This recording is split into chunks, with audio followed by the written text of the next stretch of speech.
everyone, Assalamu alaikum and welcome back to my channel. Welcome back to another video of Luxembourg job hunting series.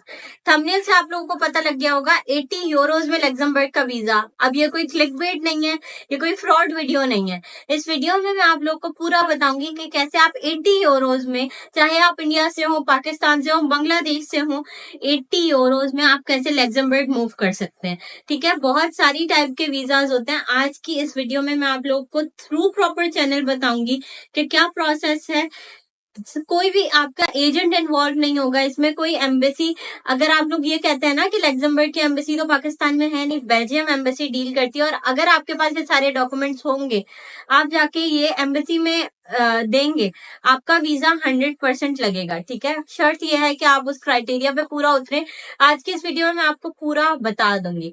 Okay, सबसे पहले तो video start करने से पहले जितने भी लोग मुझे ये कहते हैं कि डन बेस वीजा, सुब्दिकुल डन बेस वीजा हो जाएगा, डन बेस वीजा इलीगल है पूरी दुनिया में, सिर्फ पाकिस्तान में नहीं। और जो एजेंट आपको डन बेस वीजा का लालच देता है, डन बेस वीजा वो होता है कि आप पहले यहाँ से किसी और मुल्क मूव कर दें और उसके बाद आप वीजा के चार्जेस दें, यह फ्रॉड होता है। ठीक है, आप जहां भी पकड़े गए आप जेल में जाएंगे अगर आप किसी मुल्क डन बेस वीजा पे मूव हुए। ठीक है, तो मैं ये काम नहीं करती, और खुदारा आप भी अगर किसी भी एजेंट के चक्कर में पड़ रहे हैं तो डन बेस वीजा के चक्कर में मत पड़िए। लीगल भी होता है। मेरे चैनल से जो लोग मुझे पहले से नहीं जानते, इंट्रोडक्शन दे दूं, मेरा नाम सुब्देगुल है। मैं एज अ ट्रैवल कंसल्टेंट काम करती हूँ दुबई में, और लोगों को ट्रैवल कंसल्टेंसी प्रोवाइड करती हूँ। अपने चैनल पे मैं वो फ्री कंसल्टेंसी देती हूँ, मगर जितने भी लोगों को जॉब्स अप्लाई करानी होती है उसका मैं कुछ मिनिमल चार्ज करती हूँ, और आपकी बेसिस पे मैं जॉब्स अप्लाई करती हूँ। प्लस जो लोग बाहर अप्लाई कर रहे होते हैं उनकी सीवी और कवर लेटर अच्छा होना चाहिए जॉब्स के लिए, तो मैं उनकी सीवी और कवर लेटर बना के देती हूँ इंटरनेशनल फॉर्मेट का, ATS फ्रेंडली, जो पूरी दुनिया में माना जाता है। तो अगर आपको भी अपना सीवी या कवर लेटर बनवाना हो, नंबर स्क्रीन पे है, आप इन नंबर्स पे मुझसे राब्ता कर सकते हैं। मगर अगर आपको कोई फ्री कंसल्टेंसी चाहिए तो आप प्लीज मेरे चैनल से ही सारी वीडियोस देख लें, मैं डेली अपलोड करती हूँ, और इसमें मैं इटली, लग्जमबर्ग, डेनमार्क और दुबई की मैं बहुत सारी वीडियोस बनाती हूँ, वीजा स्टेटस वगैरह आप लोग को बताती रहती हूँ। चलें, तो आज की जो वीडियो का टॉपिक है लग्जमबर्ग का, मैं कौन सा ऐसा वीजा बता रही हूँ जो आप लोगों को 80 यूरोज में मिल जाएगा। तो सबसे पहले आप लोगों को जिन डॉक्यूमेंट्स के बारे में बताना है, प्लीज या तो उनको नोट डाउन कर लें या इस वीडियो को दोबारा रिवाइंड करके देख लीजिएगा कि कौन कौन से डॉक्यूमेंट्स रिक्वायर्ड है। ये सारे डॉक्यूमेंट्स अगर आप बेल्जियम एम्बेसी में सेंड करते हैं तो आपका 110% वीजा लग जाएगा। सबसे पहले तो आपके पास लग्जमबर्ग मूव होने के लिए स्पॉन्सर्ड लेटर होना जरूरी है। अगर आपके पास वो नहीं है, मगर ये बाकी सारे डॉक्यूमेंट्स मौजूद है, सारे 100% आप उनके क्राइटेरिया पे पूरा उतरते हैं, तो स्पॉन्सर्ड लेटर की इतनी जरूरत नहीं है। सबसे पहले आपका 3 मंथ्स का वैलिड पासपोर्ट होना चाहिए, मतलब आपका अभी एक्सपायर ना हुआ हो, 3 महीने तक एक्सपायर ना हो रहा हो, वो पासपोर्ट जरूरी है आपका। ठीक है, उसके बाद आपका वीजा रिक्वेस्ट लेटर होना चाहिए एंड ट्रेवल प्लान होना चाहिए। ट्रेवल प्लान आप इंटरनेट से निकाल सकते हैं और उसको आप खुद भी बना सकते हैं। फिर आपके पास पासपोर्ट और शनाख्ती कार्ड की स्कैन कॉपी होनी चाहिए। ठीक है, ओरिजिनल नहीं, स्कैन कॉपी। उसके बाद आपके पास शेंजन वीजा फॉर्म आप इंटरनेट से निकाल सकते हैं और उसको फिलअप करके उसका प्रिंट आउट निकलवा लिएगा। ठीक है, एक डिटेल्ड वीडियो बना दूंगी, अगर आपको चाहिए हो तो आप मुझसे रिक्वेस्ट कर सकते हैं कमेंट सेक्शन में, वरना आपको इंटरनेट पे और भी मिल जाएंगे शेंजन वीजा फॉर्म किस तरह से हम फिलअप करते हैं। अगर आप चाहते हैं मैं अलग से वीडियो बनाऊं तो मैं वो भी बना लूंगी। उसके बाद आपके पास 2 पासपोर्ट साइज पिक्चर होनी चाहिए आपकी, ब्लू या व्हाइट बैकग्राउंड में, आप जाके खिंचवा लीजिएगा। उसके बाद आपके पास वैक्सीनेशन सर्टिफिकेट होना चाहिए, कोविड वैक्सीनेशन सर्टिफिकेट। जिनके पास ऑलरेडी है बहुत अच्छी बात है, जिनके पास नहीं है वो बनवा लें। उसके बाद अगर आप सैलरी पर्सन है, अगर आप जॉब करते हैं, तो 12 मंथ के आपके पास सैलरी स्लिप होनी चाहिए। आपके पास छुट्टियों का HR की तरफ से लेटर होना चाहिए। दूसरा, अगर आपके पास वो छुट्टियों का लेटर नहीं भी है तो उस पर इतना ज्यादा मुश्किल नहीं है, अगर आपके पास सैलरी स्लिप है तो भी सही है, कोई मसला नहीं होगा। अगर आप बिजनेस ओनर हैं तो आपके पास रजिस्ट्रेशन होनी चाहिए अपने बिजनेस की। दूसरा, आप टैक्स पेयर होना चाहिए।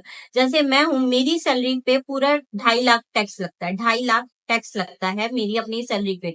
अगर आप उसी तरह से बिजनेस कर रहे होते हो तो उस बिजनेस पे भी एक टैक्स लगता है। ठीक है। उसके बाद मूविंग फॉरवर्ड आपके पास एयर टिकट होना चाहिए, रिटर्न टिकट, जाने का भी आने का भी। अगर आप दुबई विजिट वीजा पे भी जाते हो तब भी आपकी 2 टिकट्स होती हैं, एक आने का एक जाने का, रिटर्न टिकट कहलाते हैं। दूसरा आपके पास होटल बुकिंग होनी चाहिए जहां भी आप रह रहे हो, चाहे अगर आपने कहीं से रेंट किया कुछ अपार्टमेंट वगैरह, तब भी उसकी स्लिप होनी चाहिए आपके पास, तो आप उसकी स्लिप निकाल के दे सकते हैं। नादरा जो आपको फैमिली सर्टिफिकेट इशू करता है वो होना चाहिए आपके पास। उसके बाद आपका अकाउंट क्लोजिंग बैलेंस, मतलब आपके पास अकाउंट में 15 से 20 लाख रुपए होने चाहिए, ठीक है। उसके बाद आपकी एक हेल्थ इंश्योरेंस होनी चाहिए फुली कवर्ड।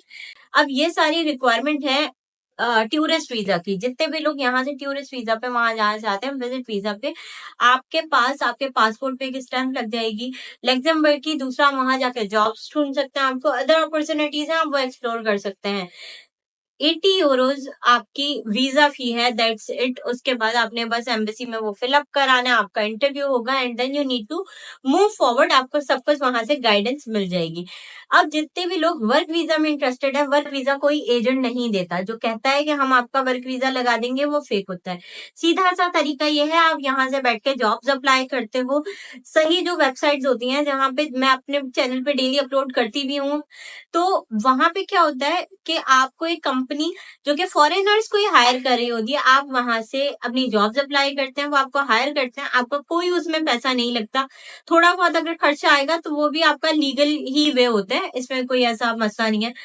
तो प्लीज अगर आपको यहाँ से रह के ही सिर्फ जॉब हासिल करनी है तो आप वर्क वीजा के लिए जॉब्स अप्लाई करें, किसी एजेंट के चक्कर में मत पड़े। अगर आप चाहते हैं मुझसे कांटेक्ट करना जॉब्स अप्लाई करने के लिए तो आप लाजमी कांटेक्ट करिएगा। सीवी कवर लेटर आपका फर्स्ट स्टेप होता है, अच्छा सा बनवा लिएगा आप, कोई इतना लंबा प्रोसेस नहीं होता। मेक श्योर करिएगा मेरा चैनल सब्सक्राइब कर दें, क्योंकि यहाँ से आपको ऑथेंटिक इन्फॉर्मेशन मिलती रहेगी। मैं कोशिश करती हूँ कि आप लोग इन फ्रॉड्स के चक्करों में मत पड़े, क्योंकि मैं हमेशा से तो ट्रैवल कंसल्टेंट नहीं थी। मैंने भी जाहिर है बहुत सारे लोगों को देखा था, हमारे अपनी फैमिली में बहुत सारे स्कैम्स हुए थे लोगों के साथ। लोग भरोसा बहुत जल्दी कर लेते हैं, क्योंकि ये जो एजेंट्स होते हैं बहुत चिकनी चुपड़ी बातें करते हैं, ऐसा दिखाते हैं कि इनसे बेहतर तो कोई है ही नहीं। तो प्लीज आप फ्रॉड से बचें, सीधे तरीकों पे आए। जो लोग आपसे पैसे नहीं चार्ज करते, देखिए पैसे नहीं चार्ज करते का ये मतलब, अभी गुज़िश्ता दिनों में एक काम हुआ था मेरे साथ। एक आंटी थी, उन्होंने मुझसे खुद से राब्ता किया सीवी बनवाने के लिए। अब आप खुद सोचे, मैं 12 घंटे की जॉब करती हूँ, 2 घंटे वीडियो रिकॉर्ड करने में लगता है, उसके बाद रिसर्च अलग है सारी। उसके बाद अगर लोग मुझसे काम करा रहे हैं, सीवी बनवा रहे हैं और पाइपलाइन में और बहुत सारे क्लाइंट्स हैं मेरे पास, तो काम कितना होगा, ठीक है। तो आपको लगता है मैं आपकी सीवी बगैर पैसों के बनाऊंगी, जबकि बाहर 6-7 हजार रुपए लोग ले रहे हैं एटीएस फ्रेंडली सीवी की। मैं आपके लिए काम करूंगी, वो भी फी सबिलिल्लाह। मैं एक अकेली इंसान हूँ, जाहिर है मुझे भी अपने रेंट्स वगैरह पे करने हैं, कोई और तो आके नहीं करेगा ना, तो ये मेरा काम है। अब वो कह रही है कि आप तो चार्ज करेंगे इसके, और अल्लाह की तो लानत होती है ऐसे लोगों पे जो पैसे चार्ज करते हैं। फिर मैंने उनसे बस एक बात कही, मैंने कहा अच्छा आप बना के देंगी, मेरे पास कुछ काम आया है, 4-5 सीवीज हैं, आप बना देंगी? तो उनको तो लगा अरे वाह, मेरे पास तो बिजनेस आ रहे हैं। कहती जी आप मुझे कितना पे करेंगी इसकी? मैंने कहा तो फिर आप पे भी अल्लाह की लानत ही होगी और आप पे भी बहुत कहरी नाजिल होगा अगर आप पैसे लेंगी। कहती नहीं मैं तो काम कर रही हूँ। मैंने कहा तो मैं भी तो काम ही कर रही हूँ, अगर मैं आपको काम करके दूंगी तो मैं उसके चार्ज तो करूंगी ना, फ्री ऑफ कॉस्ट में क्यों काम करूंगी आपका? तो प्लीज आप लोग थोड़ा सा कंसिडरेट हुआ करें। मैं ये सबके लिए नहीं कह रही, बहुत चंद लोग होते हैं ऐसे जैसी सी बातें करते हैं, तो प्लीज आप ख्याल किया करें दूसरों का भी, अगर वो आपके लिए टाइम निकालें आपका काम कर रहे हैं तो। ये बस मैंने आपसे ऐसे ही वाकया शेयर कर दिया था। चलें, वीडियो लंबी हो रही है, चैनल सब्सक्राइब कर दिएगा। आपसे मुलाकात होगी अगली वीडियो में, अपना ख्याल रखिएगा, अल्लाह हाफिज।